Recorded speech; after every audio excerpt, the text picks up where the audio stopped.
Okay, hello everyone. Welcome to Wiki Class. And at this time, I am a partner will explain to you some material about English. The material is about recount text and exposition text. Okay, let me first introduce my name. My name is Norman Firma, and I will present to you the recount text. Okay, so we will talk about recount text. Jadi kita bakal sharing tentang recount text. Apa sih recount text itu dan apa aja karakteristiknya dan bagaimana struktur teksnya. Kita akan bahas di video kali ini. Nah, pertama, pengertian dari recount text itu sendiri. Recount text sendiri berasal dari kata recount. Nah, kita ambil contoh kata yang berawal dengan re. Contoh, replay. Replay. Play, main, ulang. Jadi, memainkan ulang. Atau juga recharge. Charge, mengisi, ulang. Memainkan ulang. Nah, begitupun dengan kata recount. Dan count. Count itu bisa dibilang mengisahkan atau memberitahu. Jadi, atau juga bisa mengingat. Jadi, recount. Mengisahkan ulang, memberitahu ulang, atau mengingat kembali.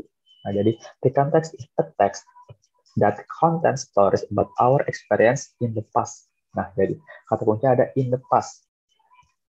Jadi, tentang kejadian yang telah berlangsung di masa lalu. Nah, jadi diceritain ulang gitu. Nah, okay, and then the purpose, tujuan dari teks tersebut, the purpose of the context is usually to retell and provide information and entertain the reader.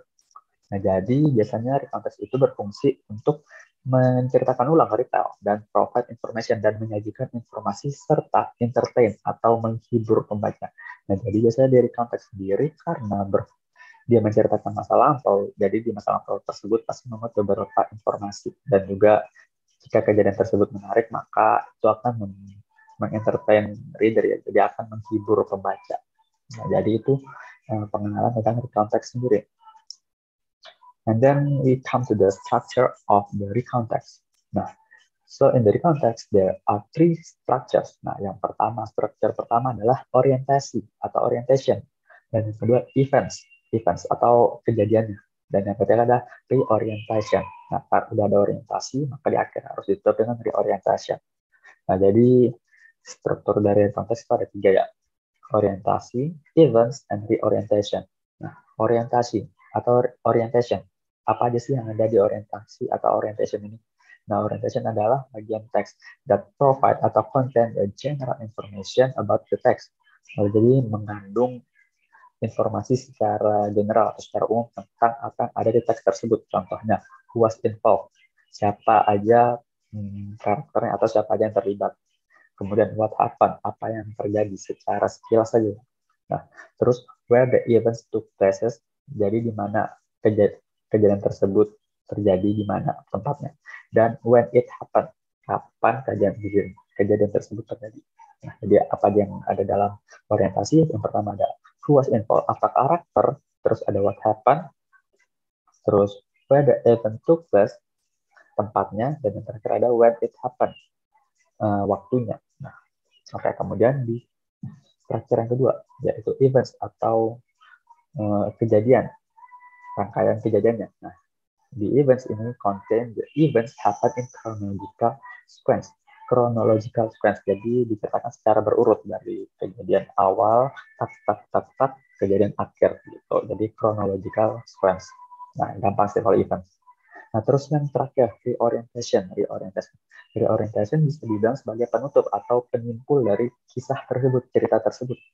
Nah, jadi reorientation contain the conclusion or optional closure of events or ending. Jadi reorientasi ini mengandung konklusi atau kesimpulan. Nah, jadi kayak penutupan ceritanya gitu deh. Nah, jadi itu untuk structure dari recount text. Nah, yang kemudian kita masuk ke karakteristik atau ciri-ciri atau ciri kebahasaan dari recount text. Yang pertama, using the simple past tense, past continuous tense, past perfect tense, and past perfect continuous tense. Nah, kenapa menggunakan tenses yang past atau tenses untuk lampau?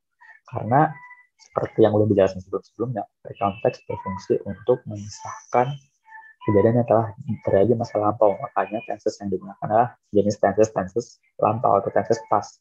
Bisa simple past, past continuous, past perfect, ataupun past perfect continuous. Nah, kemudian using temporal sequence kayak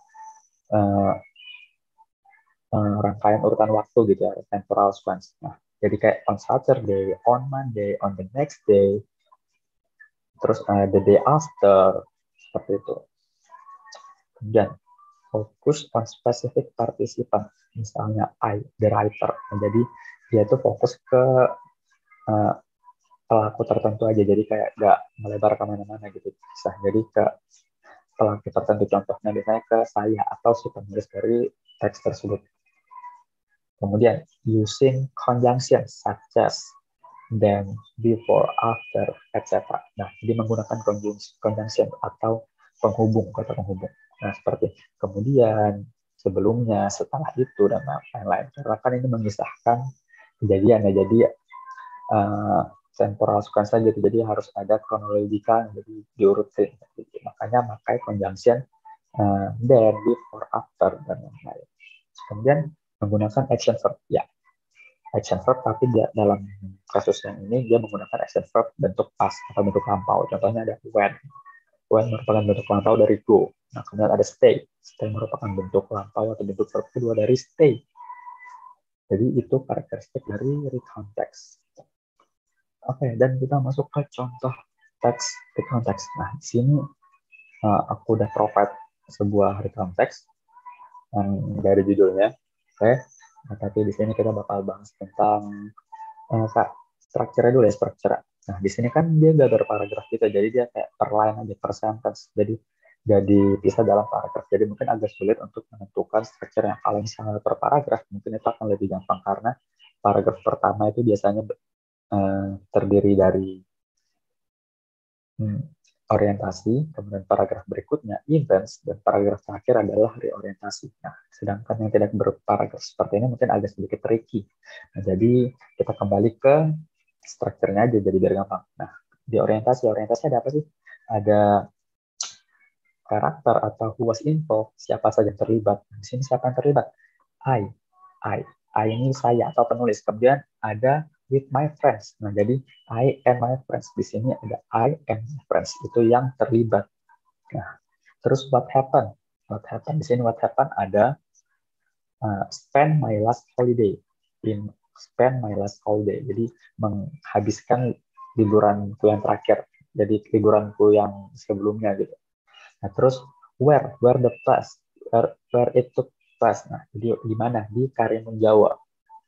Nah, untuk time-nya sendiri atau when-nya, nah ini tidak dijelaskan secara spesifik, tapi dijelaskan ini my last holiday, jadi liburan terakhir, jadi liburannya yang terbaru gitu. Nah, ini berarti kalimat pertama adalah orientasi atau orientation. Nah, kemudian di sini di paragraf berikut, di baris berikutnya, bukan paragraf ya, tapi di baris berikutnya ada baris pertama, kedua, ketiga, empat, kelima, dan seterusnya, itu merupakan events atau rangkaian kejadiannya. Nah, jadi dibandingkan on the first day, after I arrive, then on the next morning, bla bla bla bla bla bla bla. Nah, sampai ke dua kalimat terakhir atau dua baris terakhir. Nah, I had a wonderful experience dan karena menjawab. It was the best trip of my life. Nah, itu merupakan bagian reorientasi atau penutup kisah konteks ini. Kesimpulannya ya. Jadi kesimpulannya, I had a wonderful experience in Karimun Jawa. Nah, kemudian kita masuk ke karakteristik atau ciri kebahasaan. Yang pertama, menggunakan past tense, menggunakan tense bentuk lampau. Nah, di sini udah dimulai I spend my last holiday. Spend ini merupakan bentuk lampau dari spend yang dimana spend kalau bentuk pertama atau verb one itu menggunakan kayak S, P, E, N, D. Nah, sedangkan untuk bentuk keduanya menggunakan T. Menjadi S, P, E, N, T. Nah, terus dan kalimat lainnya pun menggunakan past tense ya. Nah, I arrived. Nah, terus I arrived, I decided, I followed, we went, we had fun, we also ate good food, I went, we arrived. Nah, seperti itu. Terus menggunakan temporal sequence. Temporal sequence contohnya on the first day, on the next morning, nah, dan lain-lainnya. Nah, kemudian menggunakan conjunction. Nah, kayak ini then, terus ada after that, dan lain-lainnya gitu. Nah, jadi itu aja untuk pre-context. Nah, selanjutnya akan dijelaskan lebih lanjut oleh Dinda tentang exposition text. Hai, perkenalkan aku Dinda. And then let's talk about exposition text. So, exposition text is a text that provide information or things that happen around it by involving the writer's opinion. Jadi, exposition text ini adalah sebuah teks yang menyajikan informasi atau sesuatu yang terjadi di sekitar kita dengan melibatkan adanya opini atau pendapat dari penulis. The aim is to convince, persuade the reader that the given topic is important to be discussed and agree with the writer's opinion. Jadi tujuannya adalah untuk meyakinkan, mengajak atau membujuk si pembaca terhadap topik yang diberikan itu penting untuk didiskusikan dan menyetujui pendapat penulis. And then there's two kinds of exposition text. Jadi ada dua jenis dari exposition text. The first is analytical exposition text. And then the last one, hortatory exposition text. Nah, secara garis besar bedanya analytical exposition text ini memberikan argumen dan kemudian menyimpulkannya. Kalau hortatory exposition text itu memberikan argumen, menyimpulkannya, dan juga memberikan saran. Seperti itu. And let's discuss about analytical exposition text. Jadi sekarang kita bahas dulu tentang analytical exposition text. Is a text to persuade the reader about something in the case with some arguments to make it more stronger and look solid. Jadi, analytical exposition text ini adalah sebuah teks yang tujuannya adalah untuk mengajak, membujuk si pembaca terhadap suatu hal yang dimana adanya beberapa argumen dan juga data pendukung yang membuat itu menjadi lebih terlihat kuat dan terlihat lebih valid. It can be found in scientific books, journal, magazine, newspaper article, etc. Dan bisa ditemukan dalam bentuk-bentuk scientific books, journal, magazine, newspaper articles, dan etc. The characteristic of the analytical exposition text such as present tense, yaitu bentuk karakteristiknya itu ada present tense, kalimatnya itu berupa kalimat present, atau bentuk pasif, mental state verbs. Mental state verbs itu ada realize, sadar akan hal, feel, merasakan, atau think, berpikir, dan juga adanya connective, penghubung. Biasanya ini terdapat di arguments, firstly, secondly, and finally. And then the structure of analytical exposition text. Di sini ada thesis, argument, and reiteration. Thesis is introduce the issue or outline of the main idea. Jadi tesis di sini adalah memperkenalkan sebuah topik atau sebuah isu, atau adalah yang berisi tentang garis pokok atau ide pokok dari topiknya. Kemudian arguments it consists point. Jadi terdiri atas poin. Poin itu argumen-argumen utama. Dan kemudian adanya elaboration. Elaboration itu adalah pengembangan dari setiap poin, pengembangan dari setiap argumen-argumen pokoknya. Dan biasanya used to connective firstly, secondly, in addition, and finally. Dan biasanya digunakan penghubung, ada firstly, secondly, in addition, and finally. And then the last one of the structure is reiteration. Is a restatement of the issue and writer's argument. Jadi menyatakan ulang, menyimpulkan dari berdasar pada pendapat si penulis dan juga ide pokoknya.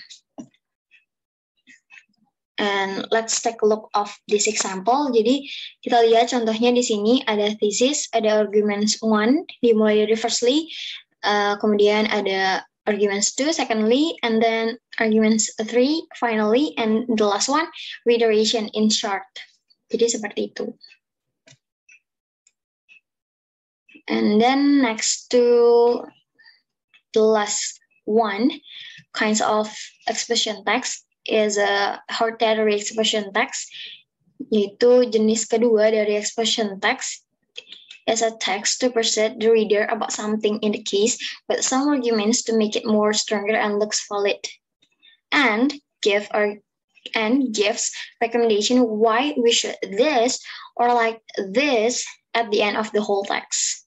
Jadi hortatory expression text ini hampir sama, itu tujuannya adalah untuk membujuk, mengajak si pembaca terhadap sesuatu yang dimana adanya beberapa argumen untuk membuatnya terlihat lebih kuat dan juga lebih valid, dan memberikan rekomendasi, saran kenapa kita harus melakukan ini atau ini gitu terhadap keseluruhan dari teksnya atau terhadap dari topik yang dibahas.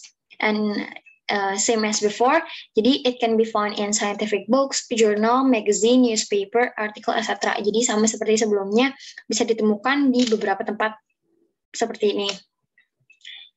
And for the characteristic, sama juga, yaitu dimulai dari, yaitu pembahasannya menggunakan present tense, kemudian mental state verbs, realize, feel, think, kemudian adanya cause-effect conjunction, adanya penghubung sebab akibat, yaitu menggunakan because of, despite, for the reason, therefore, by consequently, and then modal auxiliaries. Nah, modal auxiliaries ini biasanya berada di akhir atau di paragraf terakhir, yaitu untuk menyatakan rekomendasi dan juga saran menggunakan should or ought to. And then the structure di sini sama, ada thesis, arguments, dan di akhir strukturnya itu bedanya. Kalau analysis itu, analytical exposition text itu pakai redirection. Nah, kalau di hortatory exposition text ini menggunakan recommendation. Nah, untuk penjelasan tesis juga sama, memperkenalkan sebuah isu atau topik, dan juga sebagai garis besar atau ide pokok dari topiknya. Kemudian untuk argumen, strengthen the text by using the writer's opinion, used to the effect of blah blah and the solve of blah blah. Jadi untuk menguatkan teksnya, topiknya itu biasanya menggunakan pendapat si penulis, yaitu ciri-cirinya adalah menggunakan the effect of, efek dari titik-titik, dan cara memperbaikinya adalah dengan titik-titik. Kemudian recommendation, summary of the text, restate the main idea, plus give recommendation or advice to reader. Jadi di rekomendasi ini adalah menyimpulkan teks dan menyatakan ulang kembali ide pokoknya, ditambah adanya penambahan saran dari si penulis kepada si pembaca. And let's take a look for the example 2. Dan bisa dilihat juga contohnya khusus hortatory expression text. Ada thesis, ada arguments 1, dimulai dari bullying has effects, mempunyai efek-efek. Kemudian arguments 2, as for the perpetrators, itu kelanjutan dari arguments 1, dari the last paragraph, dari paragraf sebelumnya, dan kemudian diakhiri dengan recommendation, yaitu penyimpulan atau kesimpulan dari keseluruhan teks ditambah adanya saran. Dan sarannya di sini, we need to come with a solution to solve the issue of school bullying, seperti itu. And then, thank you so much for hearing and for listening our presentation. And I hope you guys understand what we mean and don't hesitate to ask us. So yeah, thank you and see you. Goodbye.